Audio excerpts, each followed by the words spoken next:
You're listening to Civic Media. You can tune into any of our live shows on any radio station across the state with the Civic Media app. Find us in your phone's app store and listen anytime, anywhere.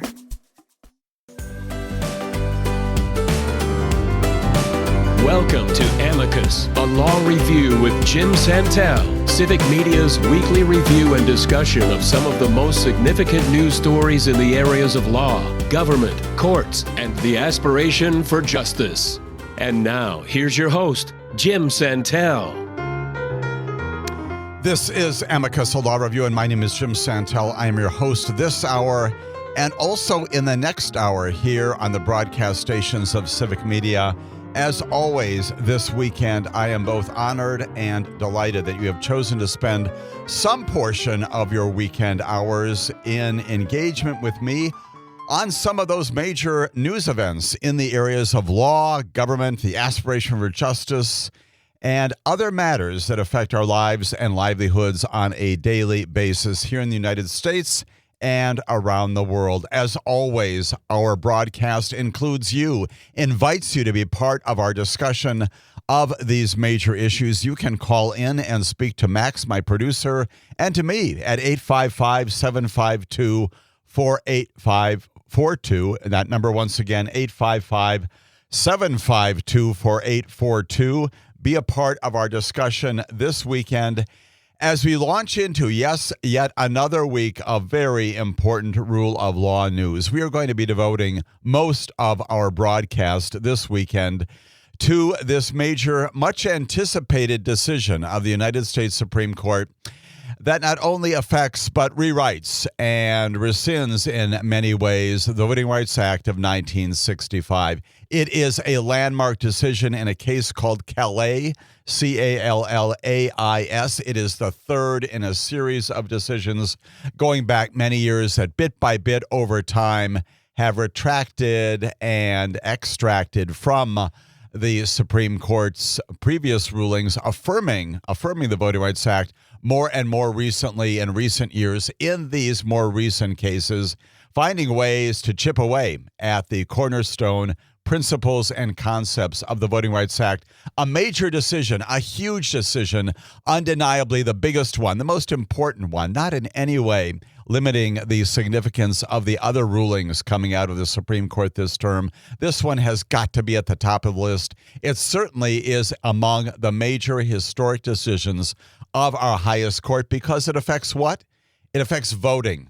And voting, as you know, is the doorway. It is the pathway to everything else in government. Where do Supreme Court justices come from? Well, they come from the nominations of presidents. Where do presidents come from?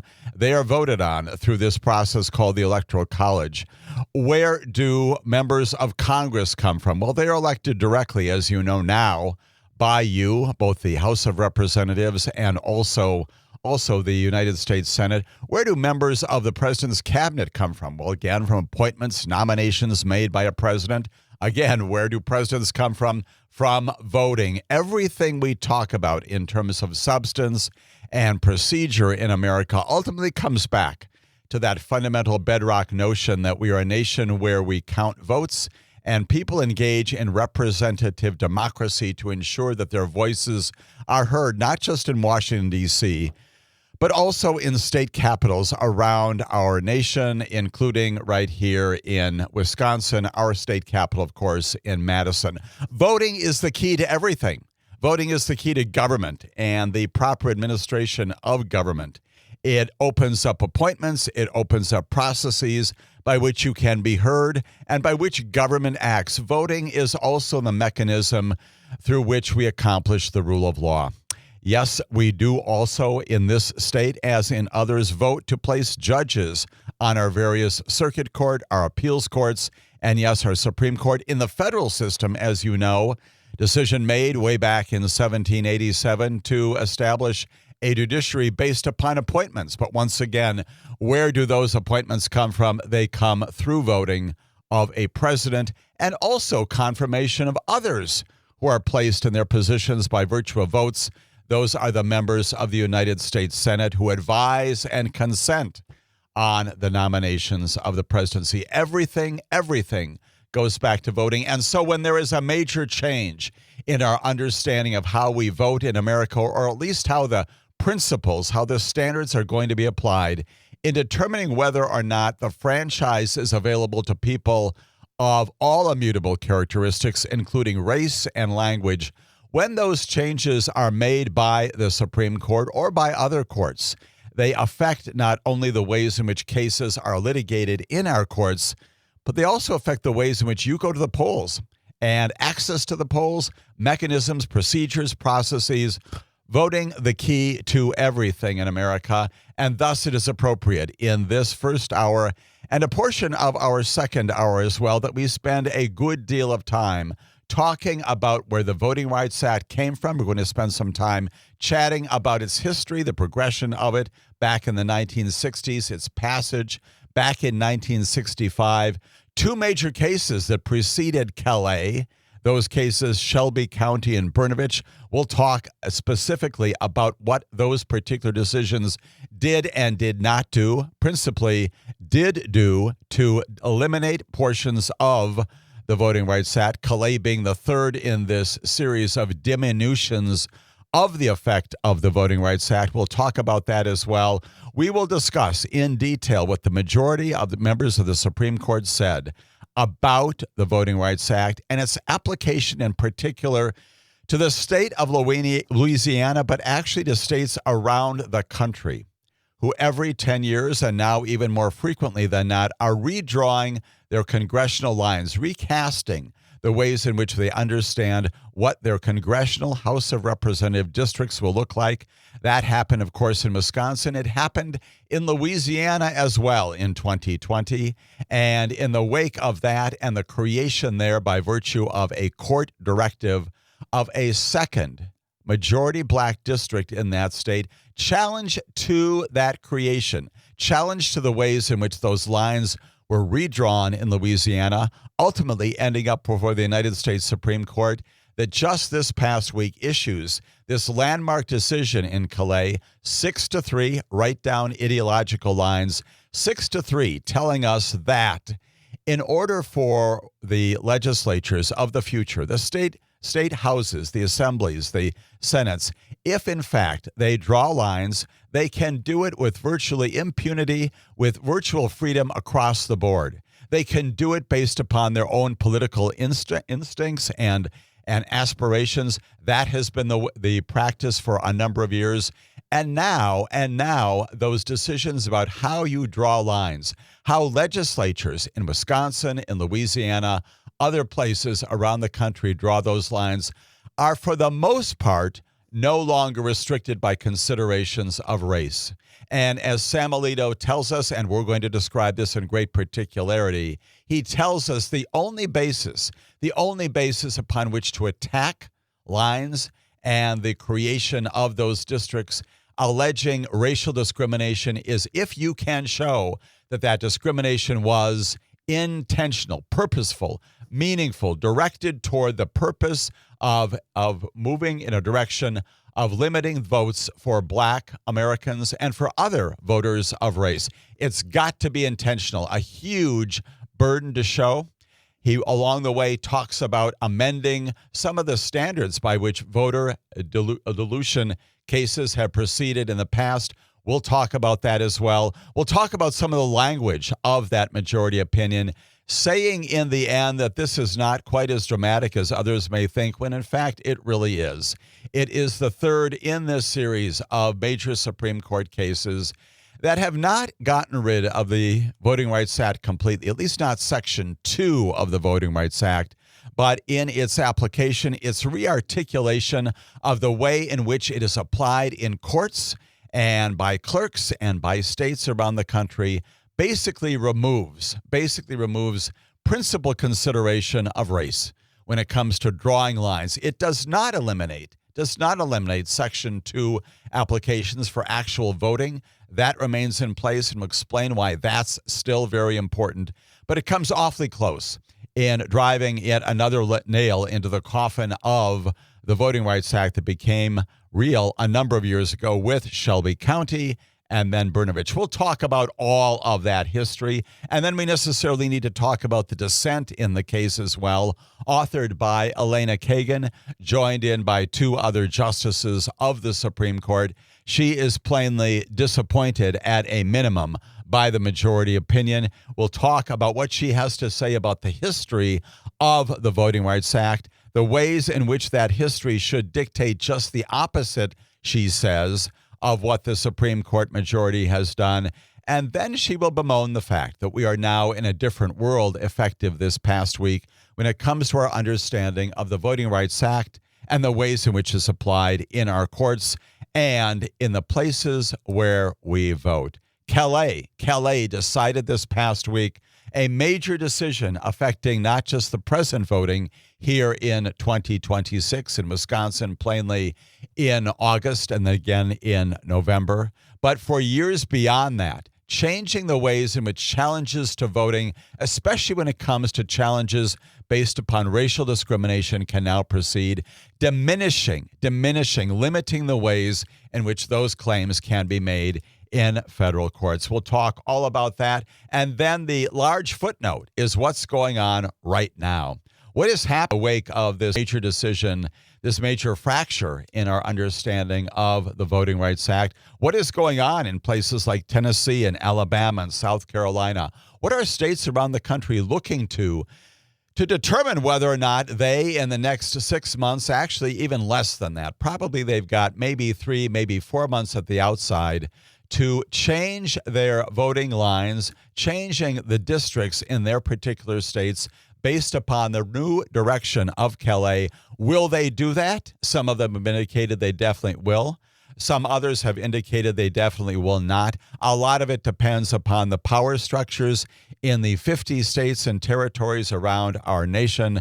But right now, underway in the wake of Callais, a huge refocus in our legislatures, in our governor's houses, in our populations generally, on what, if anything, should happen between now and early November to change, even, yes, at this late date, the lines of congressional districts that, again, as you know well, depending upon how those lines are redrawn, are restructured, could change the composition of the United States Congress, beginning with the 120th Congress that takes office, that takes all of their oaths of office on January 2nd of 2027.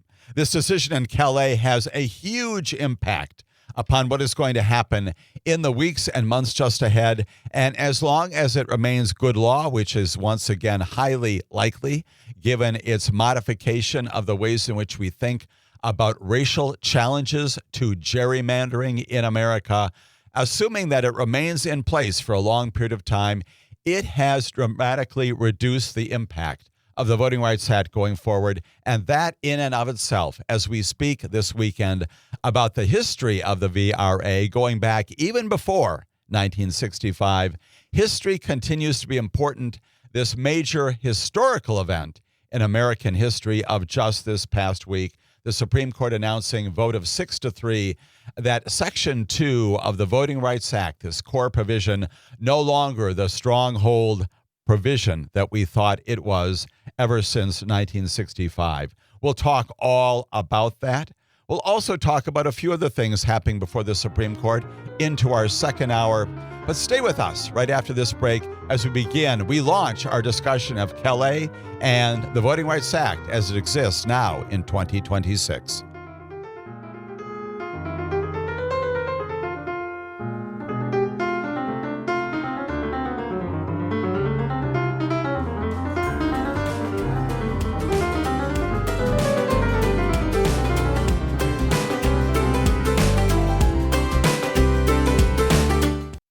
You're listening to Civic Media. Stay up to date on the latest news and information for your local community and Wisconsin by signing up for our free email newsletter. Visit civicmedia.us/email to get started.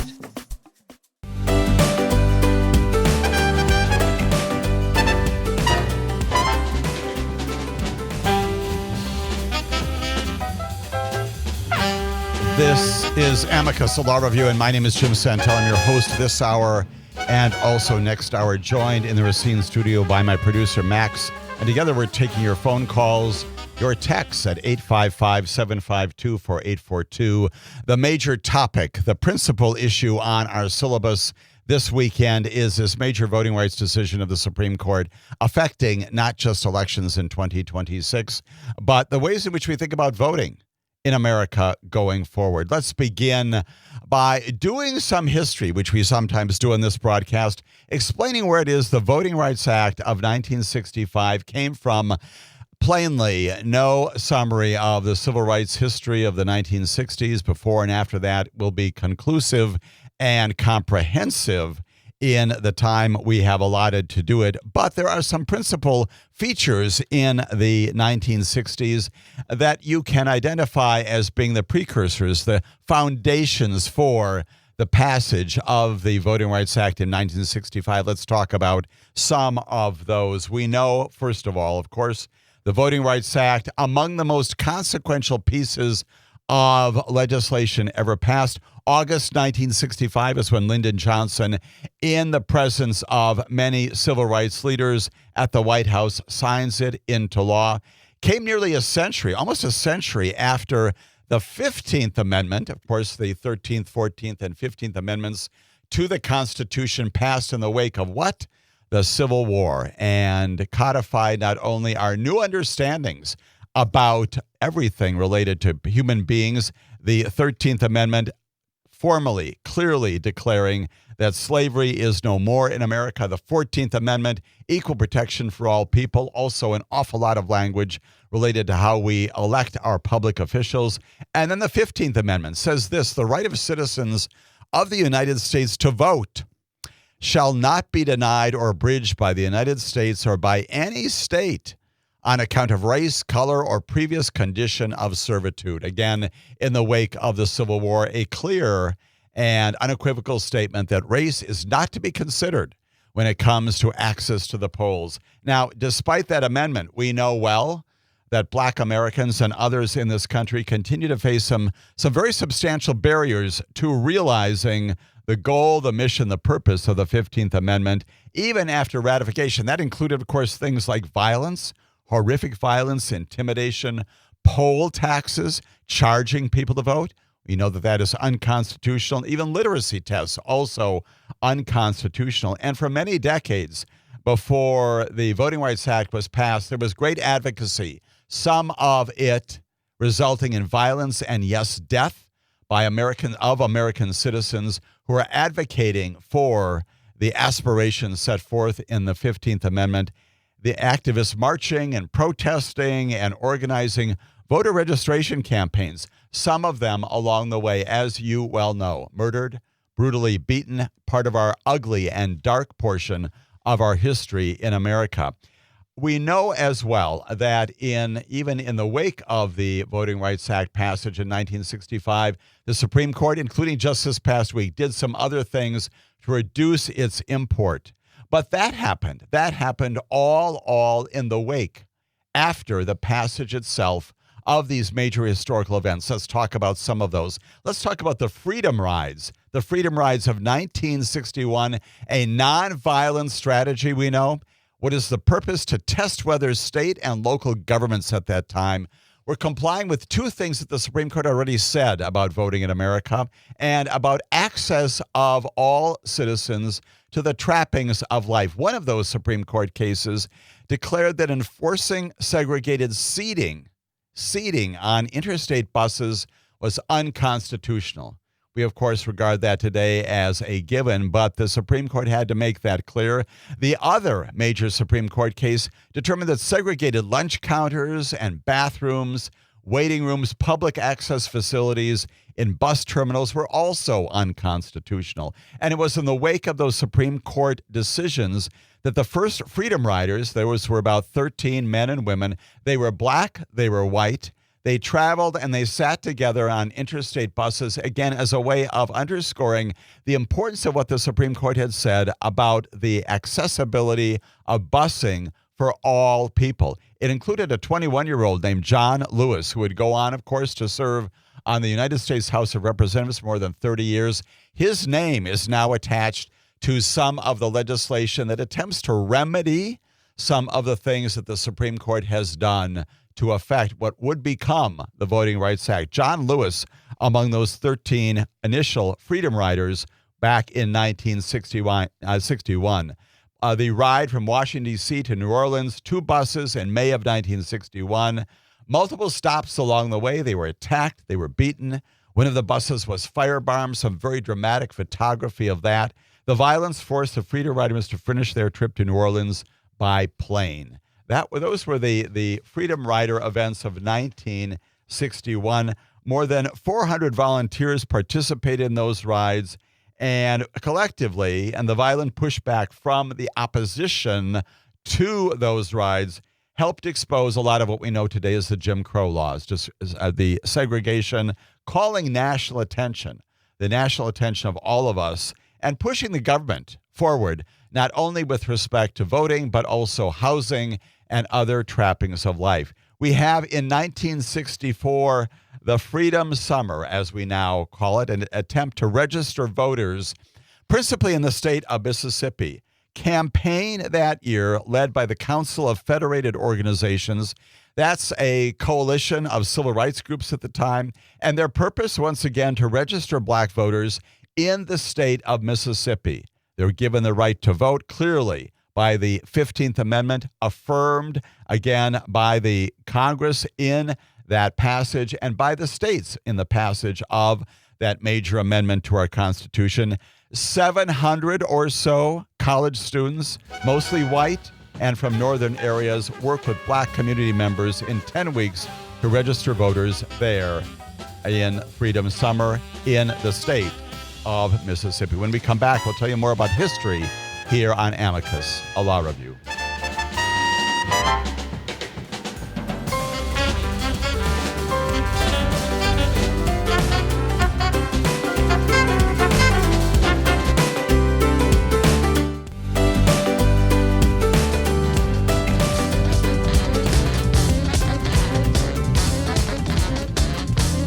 My name is Jim Santelle, and this is Amicus, a law review here on the broadcast stations of Civic Media.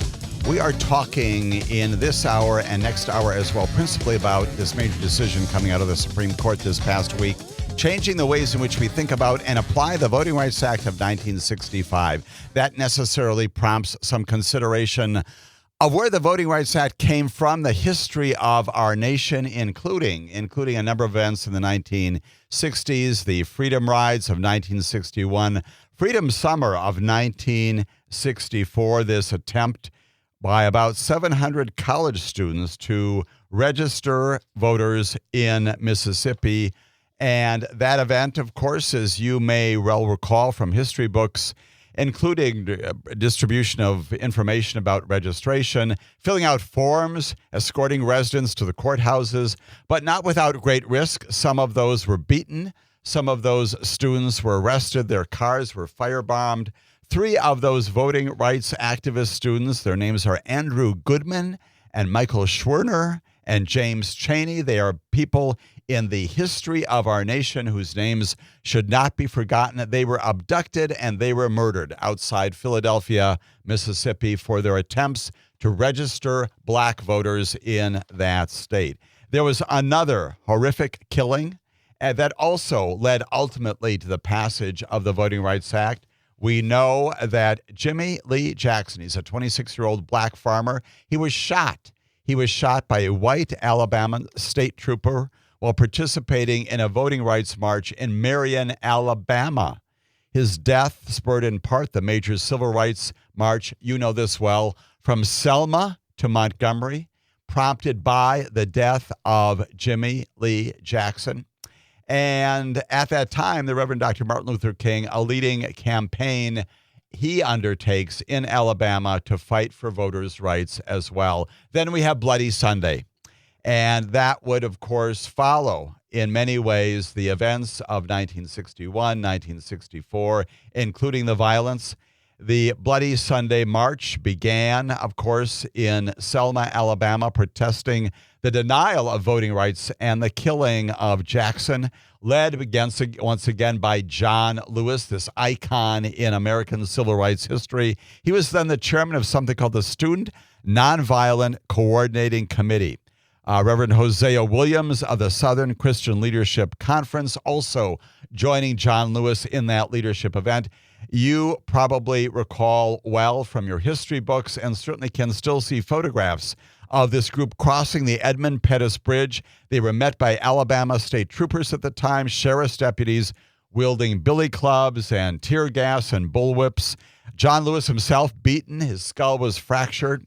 He said later, "My legs went out from under me.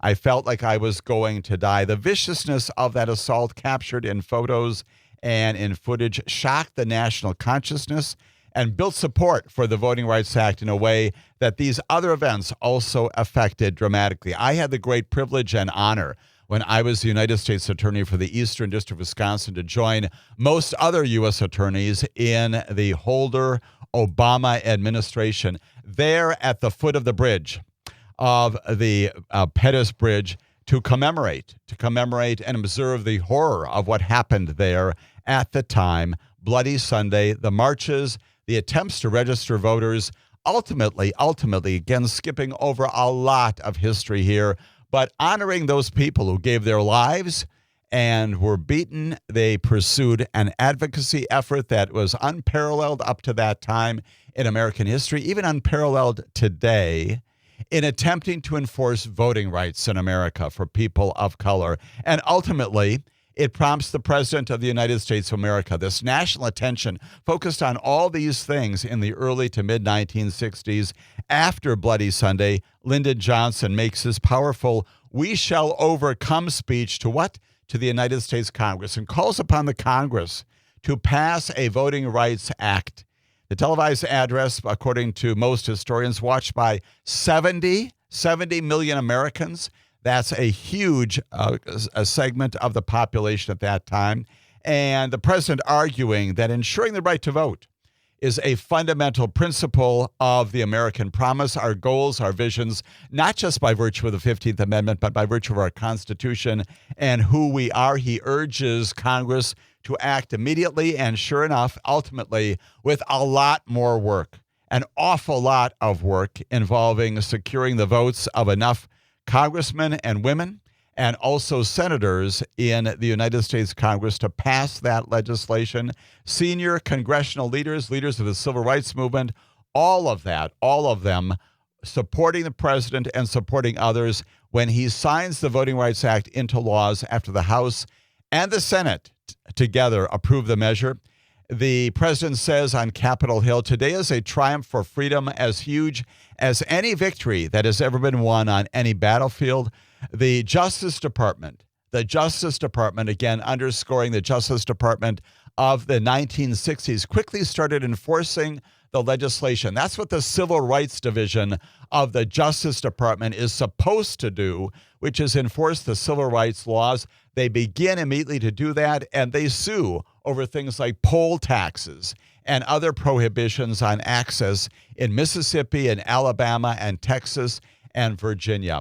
There is a huge amount of history that follows that, including a number of great civil rights leaders who take office after winning in majority-minority House districts, and also benefiting dramatically from the impact of the Voting Rights Act that provides and ensures voting of Black Americans in states around the country. The composition of our Congress changes, and access, although still incomplete and imperfect, of Black Americans to the polls increases.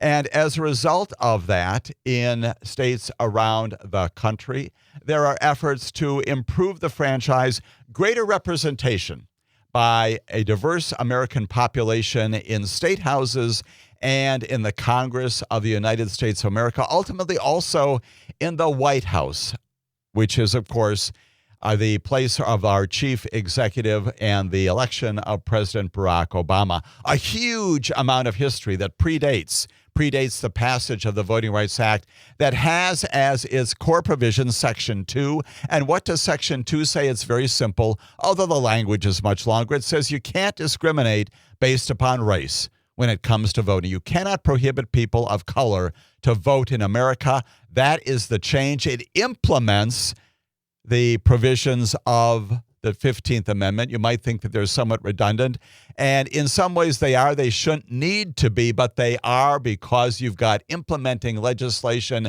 that tells the states and tells the national government how to go about affecting the vision of the 15th Amendment, that no one will be denied the franchise based upon their right.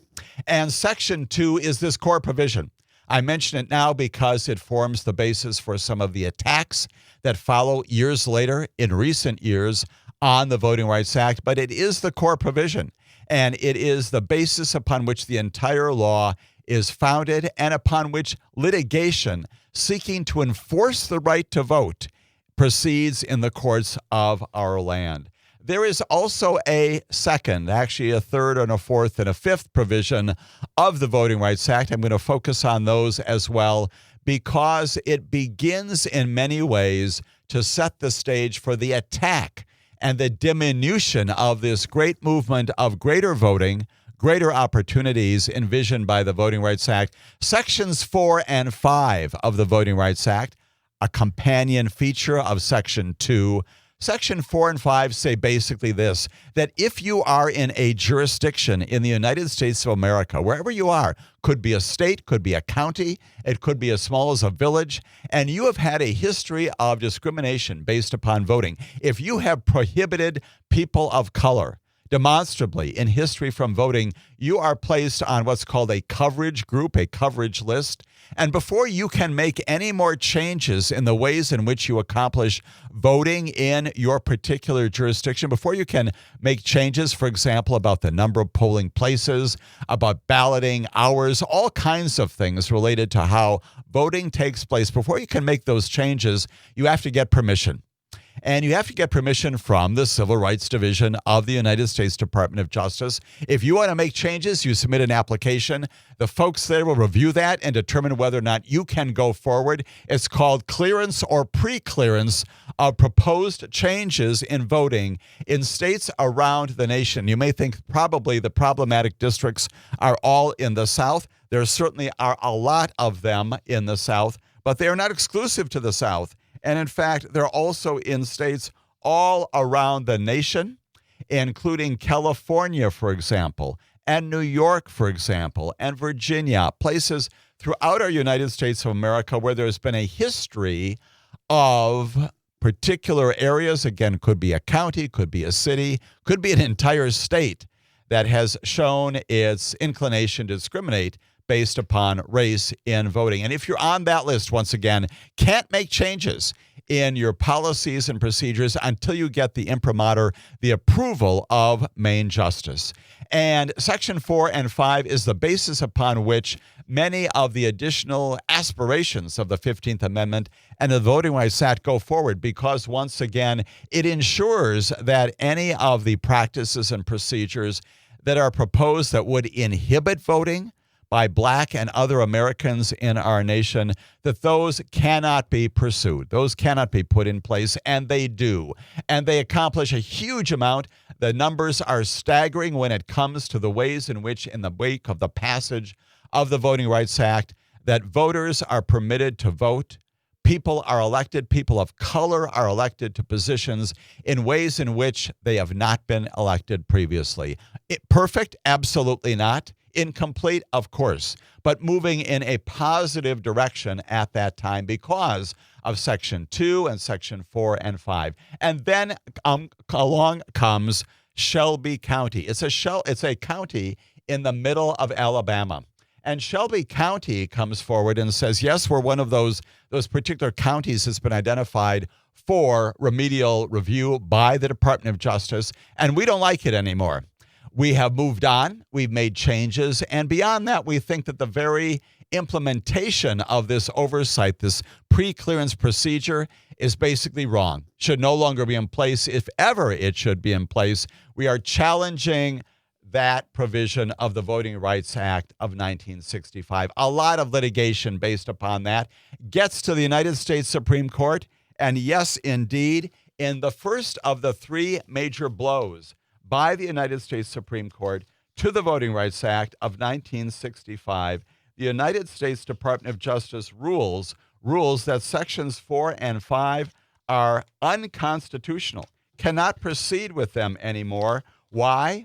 Because in principal part, as John Roberts and others say, a common theme even to this week, the Supreme Court, at least a majority of the Supreme Court, in a 5-4 decision says that's old. That applied in 1965. We need a new formula. We need a new process here. And until that happens, we're striking down this pre-clearance procedure. And changes, again, at the time in 2013, the dramatic impact that the Voting Rights Act was having in America. All of a sudden, overnight, not just Shelby County, but other places around the country, around our nation, are freed up to make changes without oversight, including changes that affect the access of Black Americans to the polls. When we come back, we'll tell you about the other major case, Bernovich, as we talk about voting rights in America here on Amicus, a law review.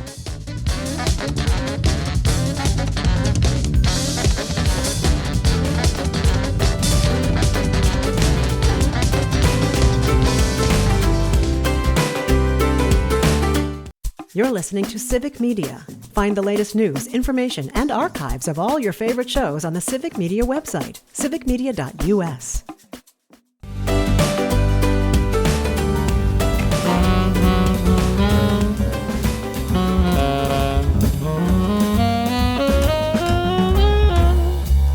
This is Amicus, a law review. My name is Jim Santelle here on the broadcast stations of Civic Media. We are doing a lot of history this weekend on our broadcast because it's important to understand this major decision issued by the United States Supreme Court just this past week. Can only understand it in the wake of the development of voting rights in America, beginning with the 15th Amendment and continuing through the passage of the Voting Rights Act of 1965, and then this beginning movement inside the Supreme Court to roll back the Supreme Court after nearly 50 years of implementation in our courts in jurisdictions throughout the United States of America. Shelby County, the first decision in 2013 that rules that the pre-clearance procedure requiring those jurisdictions that have had a history of discrimination have to get changes in their rules approved by Main Justice. That is declared unconstitutional. Section 4 is the coverage formula. Section 5 is the implementation piece. They are together unconstitutional because, again, times have changed. And the Chief Justice articulates principally that view, that because the coverage formula is old, needs to be redone. And until that time, 4 and 5 are no longer implemented. It opens up the floodgates now for jurisdictions around the country, covered and not covered by the provisions of Section 4 and 5, to make those changes that they never could make before. And that is why we get a huge amount of litigation since 2013, the past 12 or 13 years or so, challenging changes and affecting, again, how we understand voting in America in all kinds of ways, big and small. There is more. During the course of this process, there's a second major challenge. And of course, the Voting Rights Act continues to be in courts around our nation. But we know as well that in 2021, the Supreme Court takes up another case. This is called Bernovich, Bernovich. That's the name of the Attorney General in the state of Arizona. He is suing the Democratic National Committee there. And in particular, the case Bernovich versus DNC revolves around what is the breadth and scope of Section 2. We're back to now that core provision. And can the legislature there impose restrictions on access to voting and still pass muster under Section 2? The Supreme Court's attention is focused in particular on two kinds of things, something called ballot collection. Can you collect up the ballots from various neighborhoods, including significantly major Native American Indian reservations throughout the state of Arizona that are separated by hundreds of miles from voting places? Can you collect legitimately issued and legitimately cast ballots and take those to a polling place for them to be counted? Can that collection process go ahead? The legislature says no, that every single person has to deliver their own individual ballot or vote in person at a polling place, even though those may be hundreds of miles away from where they are living.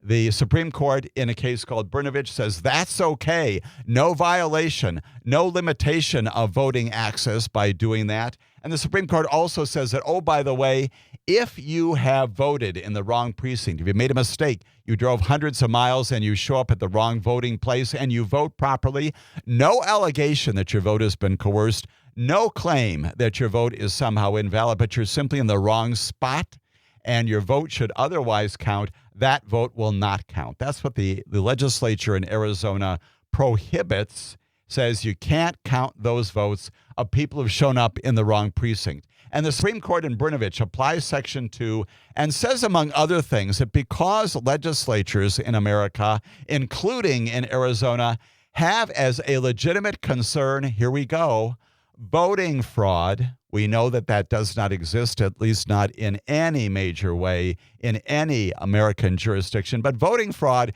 can be a concern of legislators. And so if they decide that that's a concern of theirs, they can pass laws that prohibit votes to be counted if the person shows up at the wrong precinct, if their ballot, otherwise legitimate, is deposited in the clerk's ballot box by someone other than the person who actually voted. The Supreme Court says in Bernovich, those are okay, regarded as a huge diminution. In Section 2, the implementation of the Voting Rights Act, also authored by the majority of the Supreme Court, including Samuel Alito. And then, again, more litigation going on during the time of all of recent years related to gerrymandering, line drawing, and voting under the Voting Rights Act. And that leads us to Louisiana, and finally the case that got before the Supreme Court and its decision of just this past week. A federal court in Louisiana finds that Louisiana's congressional map, that map is drawn in 2021 or so, after the 2020 census data comes back. That, of course, is what every state does. We do that in the state of Wisconsin here as well. We are told by the census where the population is, where it has moved, where it has changed, and we redraw lines for the United States Congress based upon that. That's in the Constitution. That's what James Madison and people like George Mason wrote into the Constitution.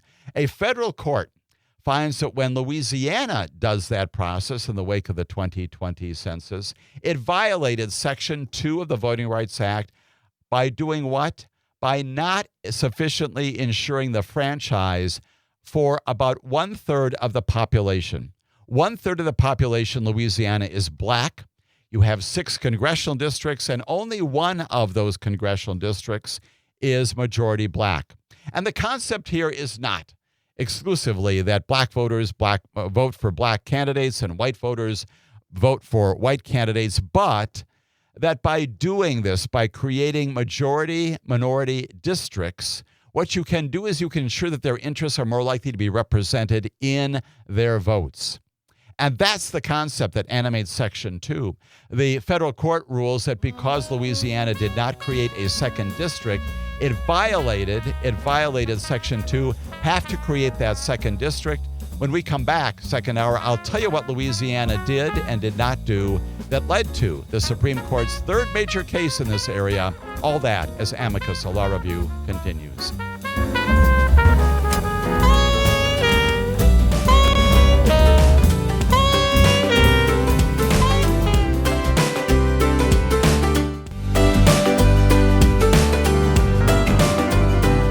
Welcome to Amicus, a law review with Jim Santelle, Civic Media's weekly review and discussion of some of the most significant news stories in the areas of law, government, courts, and the aspiration for justice.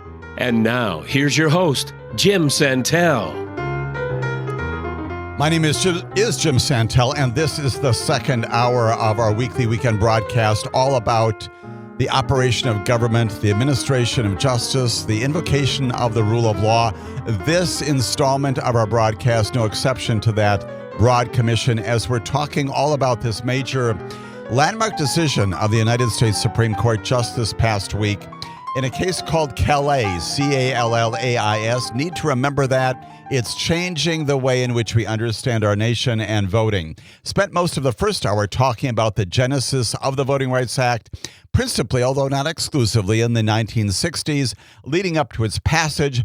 These various provisions, sections 4 and 5, requiring pre-clearance for those jurisdictions that have had a history of voting discrimination, pre-clearance by the Department of Justice for any changes in their voting practices and procedures.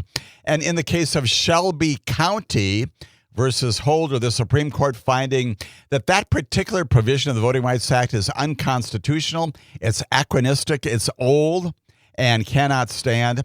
And then a few years later, in a case involving Bernovich, who is the Attorney General of the state of Arizona, the Supreme Court going back to Section 2, which is this core provision that prohibits discrimination in voting, and finding that the legislatures have a huge amount of breadth and scope of power when it comes to limiting the ways in which voting can take place, ballots can be counted, further diminishing the strength, longstanding strength of the Voting Rights Act of 1965. And then again, we come to Louisiana, most recently, where after the 2020 census, confirming that about a third of the state population of Louisiana is black, the Louisiana legislature adopts a new map for congressional districts going forward in 2024. And it creates specifically a second majority black district to address the identification under Section 2 of the need to ensure that people in the state of Louisiana have the right, the opportunity, if they choose, to elect people whose views align with theirs. The group that pursues the challenge to this, they describe themselves as non-African Americans. They describe this new two-majority black district arrangement as being a racial gerrymander. And they invoke they invoke Amendments 14 and 15 of the United States Constitution to challenge what has happened in Louisiana. They say that their rights to equal protection, their rights to have their vote counted under the Constitution have been infringed by virtue of the compelled redescription of two of these districts. And Louisiana officials, of course, initially are defending what they have done because it is of their own creation. Ultimately, as this percolates up and gets to the Supreme Court, Louisiana joins those people who are attacking the very thing that they have done. They also join the Trump administration, likewise, in saying that Louisiana has done in creating this second majority black district is unconstitutional, cannot stand under Section 2, cannot stand under the 14th and 15th Amendments to the Constitution of the United States of America. We know that during the oral arguments on this particular issue way back in October, we chatted about this in the fall of last year. The question is whether race can be useful, can be used, implicated, and invoked in drawing voting districts. Many of the justices, certainly not all of them, asked whether there should be time limits on the use of race as contemplated by Section 2 of the Voting Rights Act. And so they invoke once again the themes that prompted the decisions in Shelby County in 2013 and Bernovich in 2021 that said, yes, indeed, we recognize that there have been significant, if not perfect, changes when it comes to providing black populations with the right to vote. Even so, isn't that now getting sort of old? And in fact, Associate Justice Brett Kavanaugh says this. He says this court's cases in a variety of contexts over the years have said that race-based remedies are permissible for a period of time, sometimes for decades. And then he goes on to say, but that they should not be indefinite and should have an end point. And he asks, what exactly do you think the end point should be? He is expressing what several other members of the Supreme Court also expressed at that time, which is that while Section 2 and arguably other provisions of the Voting Rights Act had their day, that time has come and gone. And as a result of that, should we not be now moving beyond these forced, compelled changes in practices around the country that remedially ensure that people of color have access to the polls? Shouldn't we now abandon that? That's what the Supreme Court is saying in October, sending the very clear signal, as we reported back then, that it was highly likely that the Voting Rights Act would suffer yet another blow, a third blow, in the wake of Shelby County and Bernovich. In fact, that came true this past week, or at least it came true for the great majority of what the Supreme Court majority said about the continued vitality of the Voting Rights Act. Let's turn to that now. A 6-3 decision. 6 members of the Supreme Court, opposed by 3 members of the Supreme Court. We'll get to the dissenters in just a few moments as well. They basically do 2 things. They say, number one, that the Louisiana line drawing cannot stand, that this is an inappropriate, unconstitutional, illegal invocation of Section 2, can't do that, can't make that happen. And in language that the Supreme Court case, the decision written by Sam Alito, he's also the justice who wrote that major decision in Bernovich, the other case involving Section 2, he says this: because the Voting Rights Act does not require Louisiana to create an additional majority-minority black district, no compelling interest justifies the state's use of race in creating the legislation, and the map is an unconstitutional racial gerrymander. Now, there's a lot there. There's a lot to unpack there, but that's what he says. This is wrong. We are striking down Louisiana has done. And then he goes on to say, in about 27 pages or so, some things that also change the analysis going forward. And that's why this is not just about Louisiana. It is about, frankly, every other state in the union that now needs to address issues related to drawing lines involving politics and also race. And let me pause there for just a moment or so to articulate yet another position that is out there, and a key finding of the Supreme Court from years ago, 2019, in a case called Rucho, R-U-C-H-O-V, versus Common Cause. That particular case, decided by the Supreme Court, said that the federal courts, including the Supreme Court, will not address anything related to partisan or political gerrymandering. That's off our docket. We're not going to handle that anymore, if we ever have. And we're doing that because partisan issues should not be in our docket. And so you can go ahead, legislatures in every state around the union, you can go ahead and draw lines based upon your own political views and goals and your aspirations. You can draw lines based upon politics to achieve majority Republican, majority Democratic districts as you draw those lines. Nothing wrong with that, or at least we're not going to intervene to stop you from doing that kind of thing. That happening in 2019, it's important because that has always been, again, at least since 2019, the area in which the Supreme Court has said we're not going to get involved. What the Supreme Court has said up until this past week is that we will get involved if the reason for your doing those changes is not political but racial. If you are trying to eliminate the possibility that black Americans will vote and can vote, then we're going to take a look at that. And that is subject to Section 2. That's what the Supreme Court has said for years, at least since 2019 going forward. No partisan gerrymandering review, but we will still hold you accountable if you draw lines based upon race.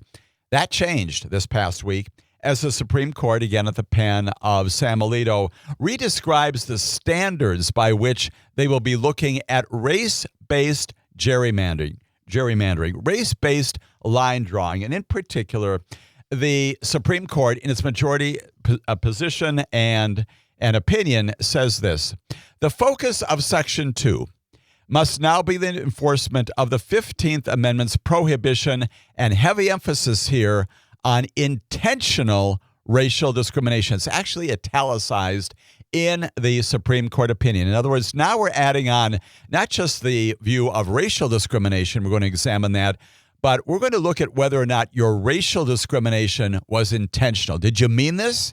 Were you purposeful? Did you set out to discriminate against races?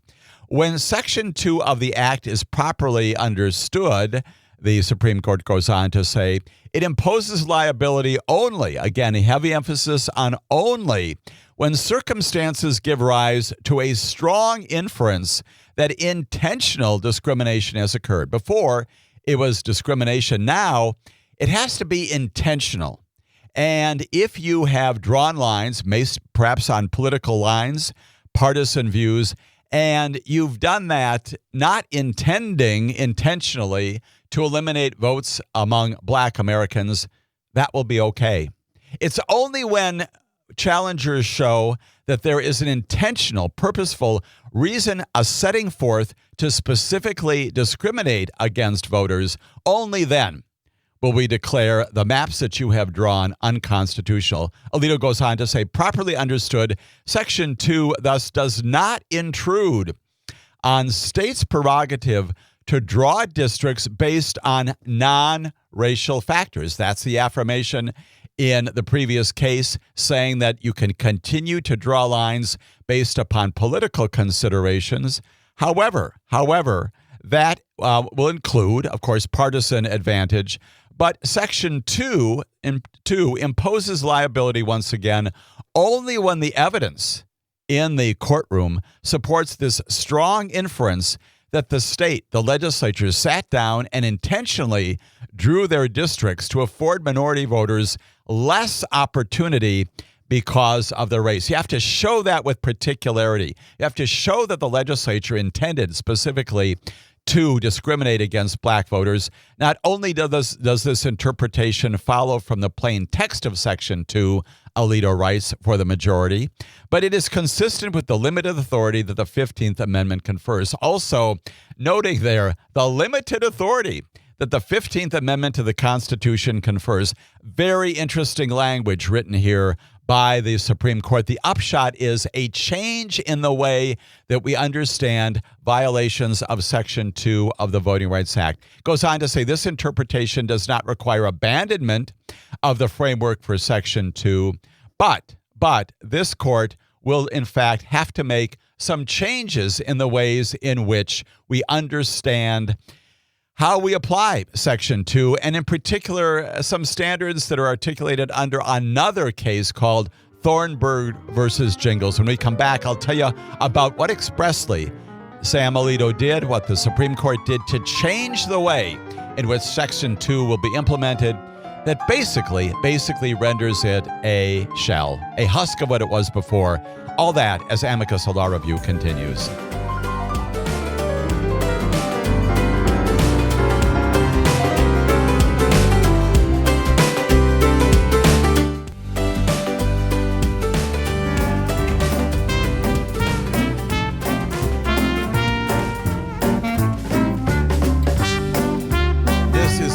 Law Review. My name is Jim Santelle. We're talking all about what that major decision of the Supreme Court involving the line drawing, the congressional line drawing in Louisiana means, what it doesn't mean. As always, encouraging you to call in, send us your comments, your questions about this very important issue.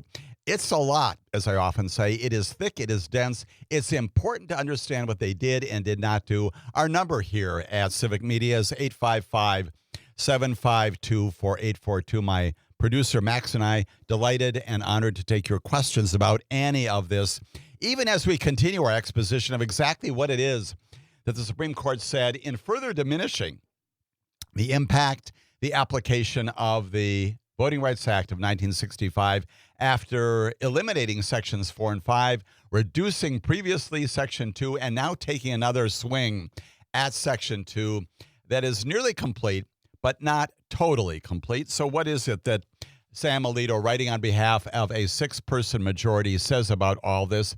He describes exactly the kinds of things that were talked about at the oral argument back in October. He says, first, vast social change has occurred throughout the country, and particularly in the South, which have made great strides in ending entrenched racial discrimination. There's your time argument. There's the notion that because we have moved so much forward, since 1965. We no longer need to consider these kinds of things related to what has happened in the past and where we are today because the strides have been significant. That's Sam Alito. He says, second, that there's another consideration, and that is that a full-blown two-party system has emerged in the states where Section 2 suits are most common, and there is frequently a correlation between race and party preferences. So in other words, now because the political process, the two-party system, this full-blown system has emerged, we no longer need to have Section 2 to provide the kinds of protection that it has since 1965. Third, he goes on to talk about the case I just mentioned, this Rucho case, Rucho versus Common Cause. He says the court held in that case, and it did, that partisan gerrymandering claims are no longer justiciable. It no longer can bring those into the court, into federal courts. And he says this holding creates an incentive for litigants to exploit Section 2 for partisan purposes by repackaging them as partisan gerrymandering claims for a racial gerrymandering case. Now, there's a lot there. Basically, he's saying once again that the implications of the non-review of partisan gerrymandering also augur in favor of abandoning the kind of review that we've had previously in Section 2.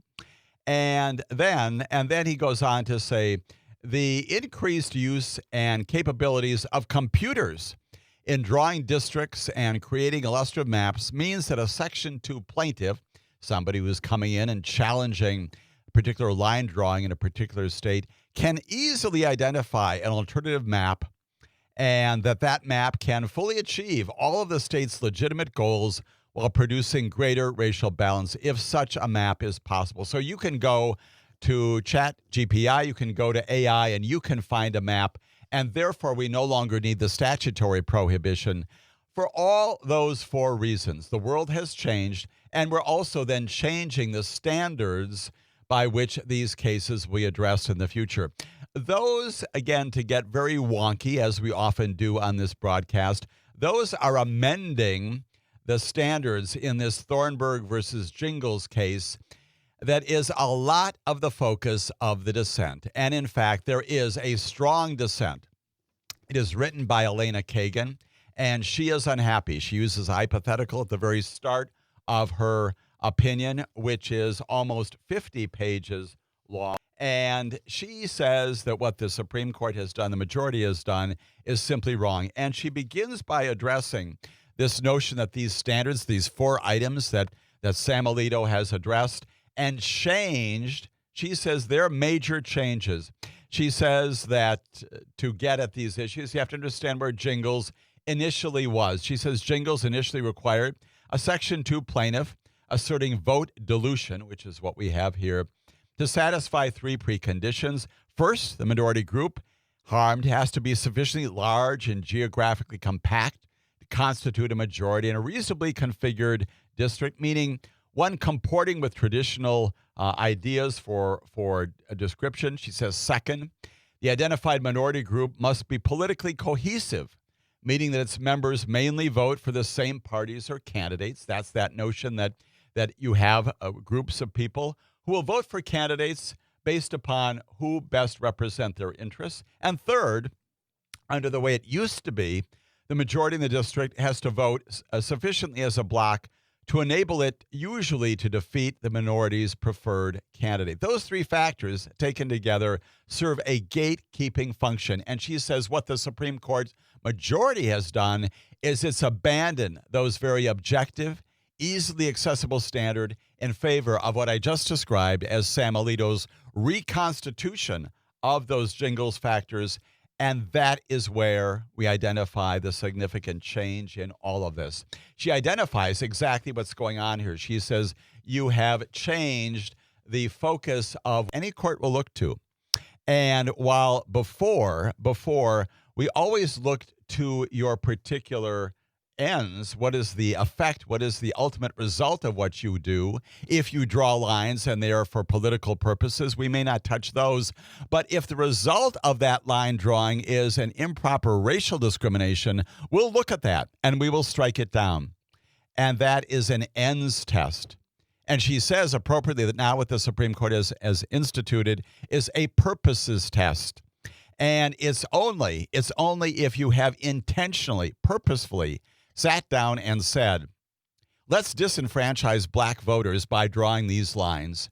Only under those circumstances, Elena Kagan says, can you find a violation in the Voting Rights Act of 1965. When we come back, we'll tell you more about what Elena Kagan said in response to the majority, and then we'll bring you up to date on what's going on out there, even today, even this weekend, this week, in response to the decision in Callais as the radio broadcast continues.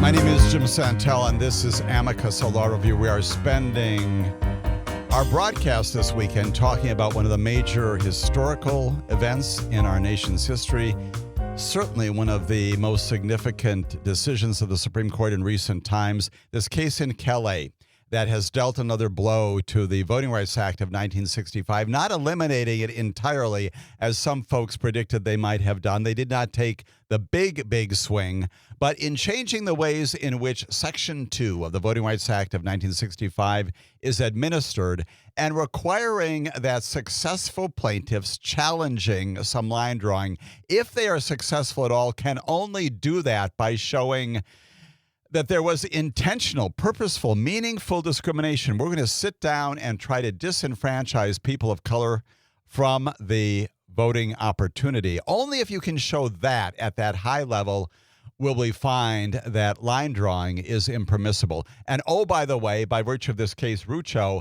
that we decided a number of years ago, partisan gerrymandering is still entirely possible. And what that means, of course, is significant. What it means is that the limitations that previously prevented states from dismantling House districts where a specific minority group, for example, was a majority of the voting population or in a particular area, limiting how far each party could go toward redrawing maps in its favor. Now we have almost completely unfettered access to do just that. The limitations are gone. The court holding in its majority position, authored by Sam Alito, that Section 2, as he said, does not intrude on a state's prerogative, its choice, its opportunity to draw districts based on non-racial factors. We knew that before, but he affirms it here. You can draw whatever kinds of lines you want based upon partisan pursuits, aspirations, and goals. If I want to draw districts that include principally Republicans, Democrats, to gain advantage overall, I can do that. And I can do that to achieve partisan advantage. That's what the Supreme Court reaffirmed this past week, and then they went a step further. And they said that Republicans and Democrats across the board, this applies to everybody, are now allowed to eliminate majority-minority districts if it helps the party. And predictably, they probably will. You can now go ahead by doing that, and in doing that, to accomplish what you want to do. And we will only overturn those decisions, pretty much a free rein, if there's a showing that you sat down and purposely said, let's disenfranchise black voters. That is a very high standard. That is what Elena Kagan is objecting to in her nearly 50-page dissent on all this. She says, so the majority moves on again now, and this comes in the wake of a very extensive history that she provides about the Voting Rights Act and about what the Supreme Court has done in Shelby County, in Bernovich, and its entire jurisprudence. She says now the Supreme Court moves on again to a grab bag of developments that it somehow thinks license it to rewrite a statute. She accuses the majority of rewriting the statute. She says the majority first summons the slogan of Shelby County, in which the court ordained itself the arbiter of when civil rights laws are no longer needed. Things have changed dramatically, today's majority echoes. This is all from the pen of Elena Kagan, pointing to increases in African-American voting registration and to the success of African Americans attaining political office, particularly in the South, where many Section 2 suits arise. No doubt that is so, Elena Kagan says, in large measure because of the Voting Rights Act, and she italicizes that. And this is where it becomes an invocation of what Justice Ginsburg said many years ago in connection with Shelby County. Here, we have Elena Kagan saying, no doubt that's so, but it is a separate question whether those gains that have been made in recent years will endure once the Act's protections are gone, that basically have been stripped away, all but stripped away today. And she makes specific reference to Justice Ginsburg's transcendent and so illustrative invocation when she noted the fallacy of throwing away your umbrella in a rainstorm because you're no longer getting wet. Well, you're no longer getting wet because the umbrella is keeping you from getting wet.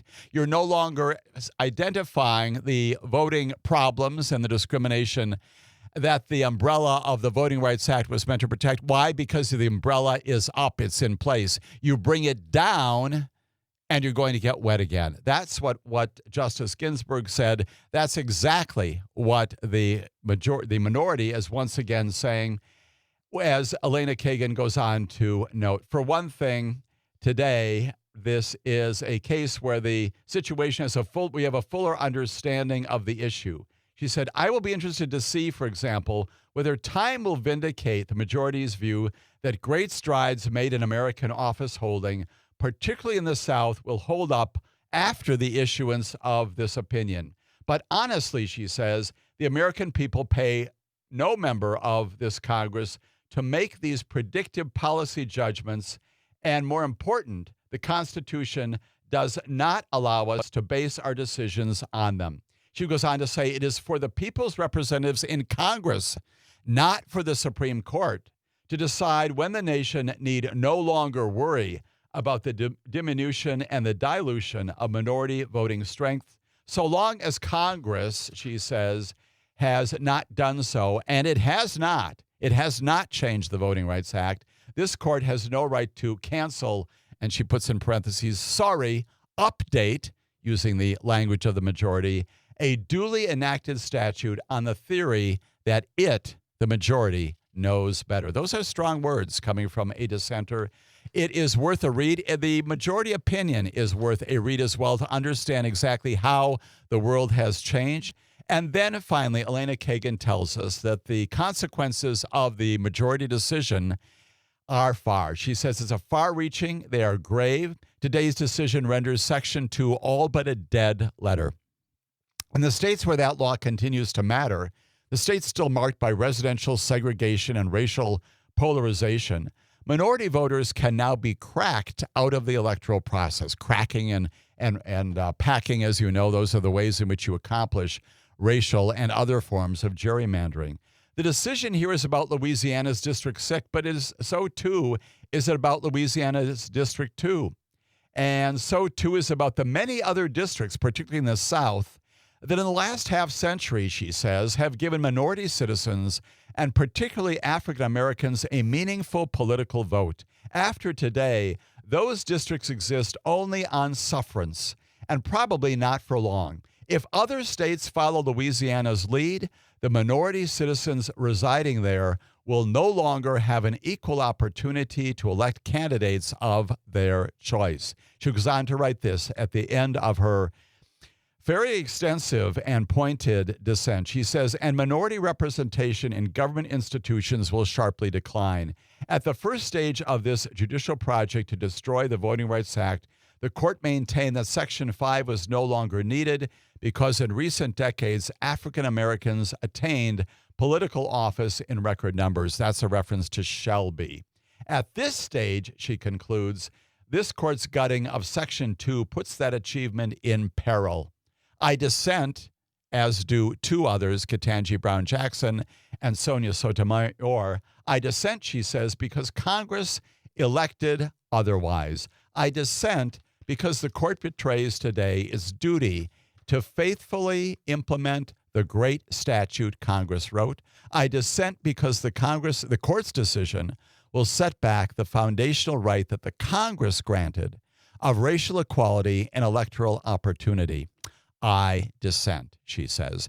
And there you have it, a necessarily incomplete and imperfect assessment and reporting on what the majority said in making this major change, not eliminating completely Section 2, but diminishing the ways it can be applied, at least when it comes to future gerrymandering cases, permitting the states now, as I said, to go ahead, Democrats and Republicans alike, now given the opportunity to do what they want when it comes to drawing lines.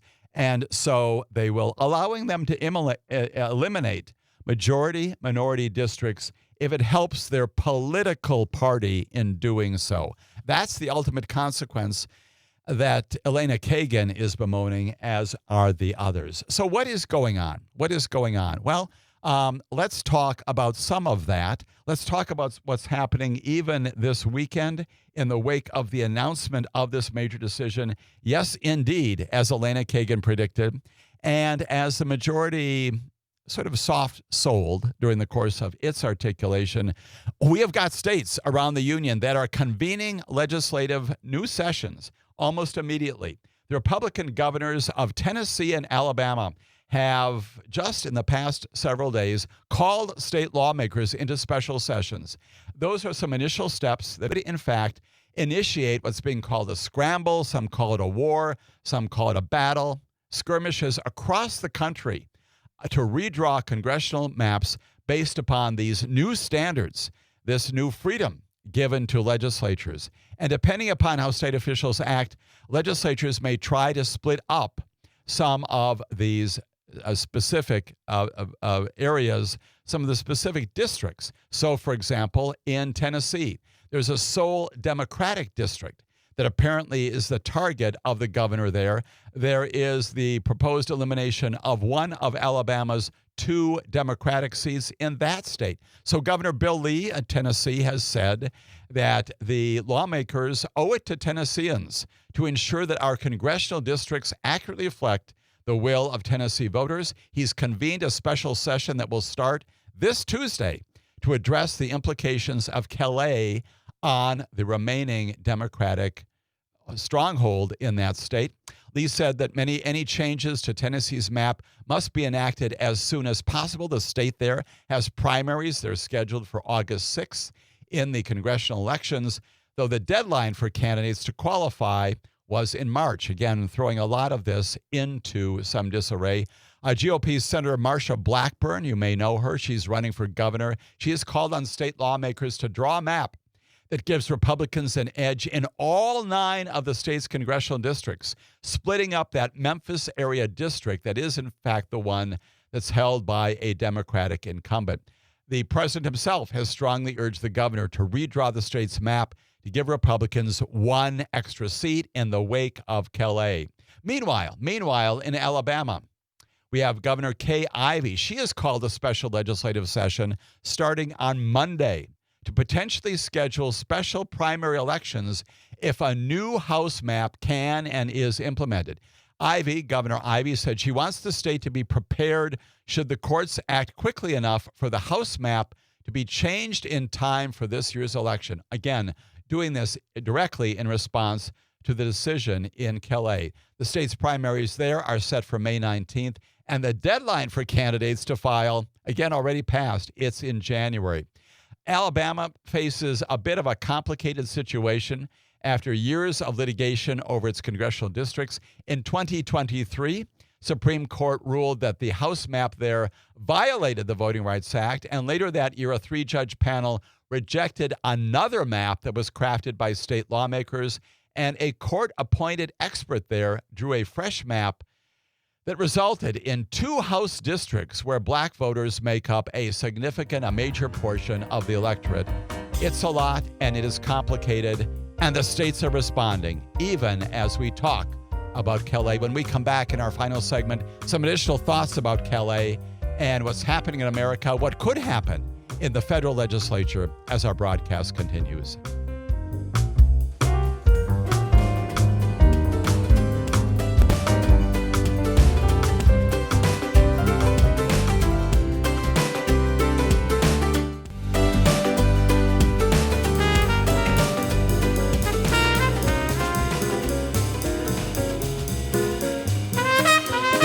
is Amicus, a law review here on the broadcast stations of Civic Media. So appreciate listeners like Gary, who just texted to Max and me the simplest and most accurate summary of what the Supreme Court has done. Gary writes, coming in from Madison, that the Supreme Court is saying that it's now okay to gerrymander based upon politics and based upon race, with a little bit of a possibility of attacking that only if you can show that what you're doing is the result of an animus toward race. You've got it exactly right, Gary. What's happening here is that the limitations that previously were imposed under Section 2 no longer there. The Supreme Court holding that Republicans and Democrats now allowed to eliminate majority-minority districts if it helps them politically. And you can do it based upon this very high standard for showing a racial animus or a racial invocation, a racial purpose. You can do it based upon that Rucho case simply to pursue your own political results. And Gary, to identify and report on exactly what your concern is, let's take a look at some of the headlines around America as places like Tennessee and Alabama begin to convene to try to figure out what they can do in this new unfettered time of gerrymandering. You have got, of course, the state of Louisiana itself. The governor there, his name is Jeff Landry. He has appropriately said, you know what, we need to suspend the House primary election coming up because we've got to draw new maps. That's clear. There's nothing wrong with that. Supreme Court has just said that our 2 majority black districts are unconstitutional. We got to figure this out. And so he ended the House primary that's coming up. Senate primary is still going to go ahead on May 16th. But take a look at what's happening around the country and other places. Here are some of the headlines. Here's what states might do after the voting rights decisions, codifying places like Tennessee and Georgia, South Carolina, Oregon, places where you will or maybe will not be doing any of this, but all of this on the table around the country. The other articles with banner headlines like ignition of political scrambles now going on. Supreme Court deals further blow to Voting Rights Act. Voting rights rulings could fuel an era of endless redistricting wars, all up for grabs, according to some of the reporting of this, by virtue of the Supreme Court basically washing its hands of this issue having to do with line drawing. Now, plainly, Section 2 does still apply for voting itself. You would like to think that even in the wake of Bernovich, that other case coming out of Arizona, that there are still limitations on the ways in which you can discriminate based upon race in the actual polling places. So it is still in place. The Voting Rights Act is still in place, although Section 4 and 5 is no longer applicable. And you've got these huge diminutions in the core features of Section 2 in Bernovich and now in Callais when it comes to drawing lines in America. And here's the other point that I'd like to think, Gary, is also implicit in your good note, your accurate summary about what the Supreme Court has done and the things that are going to be happening, the scramble, the battles now underway likely in the days and weeks just ahead, even in this election year, to figure out whether or not we need to do some line drawing, knowing now that nobody in the federal courts is going to tell us otherwise. Legislatures now have virtually, not completely, but virtually unfettered access to do what they want. This is going to take off, and it already has, as reported in Tennessee, Alabama, an awful lot of indication that other states may well be looking right now to see what they can do, even to eliminate a particular Democratic or maybe in some other places a Republican majority district based upon line drawing in a way that they have not previously done for fear of being involved in racial gerrymandering. It is a lot, and yet it's also incredibly simple. It is hugely important because, once again, voting is the pathway. Voting is the open door to everything else in representative democracies like America. And the state system, in the federal system, it's where we get everything. And so if we begin to undermine that process and cut back, as the Supreme Court has done, on this fundamental notion set forth in the Voting Rights Act, as Elena Kagan said, guaranteeing that every racial group has equal opportunity to elect representatives of their choice, as we begin and have drawn back on those fundamental principles.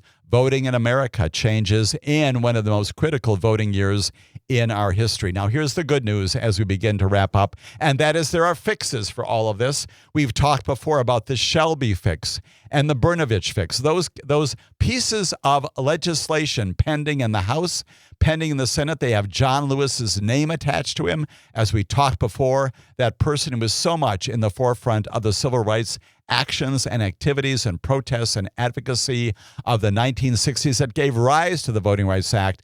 There is legislation pending that accomplishes fixes of Shelby County, that restores Sections 4 and 5, that, again, addresses what happened in Bernovich and empowers Section 2 in that case to establish, for example, that legislatures can in fact, prohibit certain kinds of anti-discrimination processes and should be affirmatively permitting voting to go ahead in places where the franchise is otherwise at risk.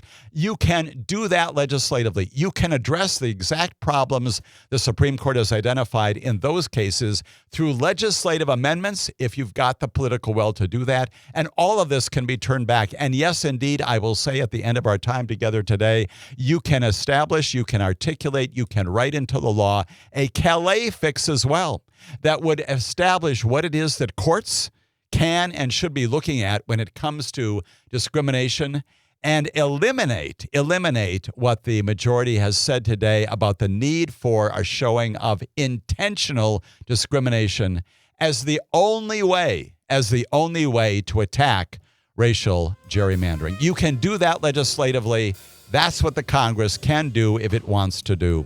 Appreciate so much your time with me and in the exposition of this major change in American law and the ways in which we understand voting in America here on Amicus, a Law Review. Have a good weekend, everybody.